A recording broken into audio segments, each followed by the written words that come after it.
నవరత్నాలు, gem stones, pendants, crystals వీటితో పాటు సమానంగానే లేకపోతే వీటికంటే అధికంగా మనిషి మీద ప్రభావితం చూపేటువంటివి, పాజిటివ్ ఎనర్జీ తీసుకొచ్చేటువంటివి ఏంటో తెలుసా? రుద్రాక్షలు. కార్తీక మాసం నడుస్తోంది, చాలామంది వేసుకోవడానికి ఇష్టపడుతూ ఉంటారు కూడా. ఈ రుద్రాక్షలు అనేటువంటివి సాక్షాత్ శివస్వరూపము అని శాస్త్రాలు చెబుతున్నాయి.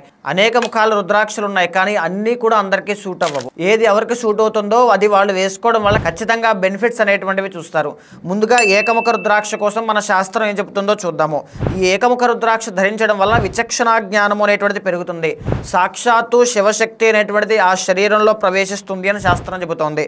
ఇదే కాకుండా లక్ష్మీ ప్రసన్నత అనేటువంటిది కలిగి కష్టాలు తీరి భోగభాగ్యాలు అనేటువంటి లగ్జరీ లైఫ్ కానీ, సంపదలు కానీ ఇవన్నీ కూడా ఏకముఖ రుద్రాక్ష వేసుకోవడం వల్ల ఖచ్చితంగా లభిస్తాయి. సో మన నక్షత్రాల వారిగా చూస్తే కనుక కృత్తికా నక్షత్రం, ఉత్తరా నక్షత్రం, ఉత్తరాషాఢ నక్షత్రం వాళ్ళు ఖచ్చితంగా ఏకముఖి రుద్రాక్ష వేసుకోవడం వల్ల ఇప్పుడు నేను చెప్పిన బెనిఫిట్స్ తప్పకుండా అనుభవిస్తారు.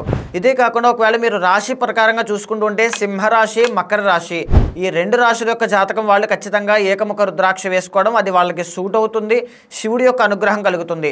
మీరు బయట ఎన్నో రకాల రుద్రాక్షలు కానీ, భద్రాక్షలు కానీ చూస్తుంటారు. అది నమ్మకమైందో ఒరిజినల్లో మీకు తెలియకపోవచ్చు, కానీ ఉమాసారాలో మీరు తీసుకున్నారంటే నమ్మకంగా మీరు వేసుకోండి. అది రుద్రాక్షనే, జెన్యూన్ అయితేనే ఉమాసారాలో మేము పెడతాం.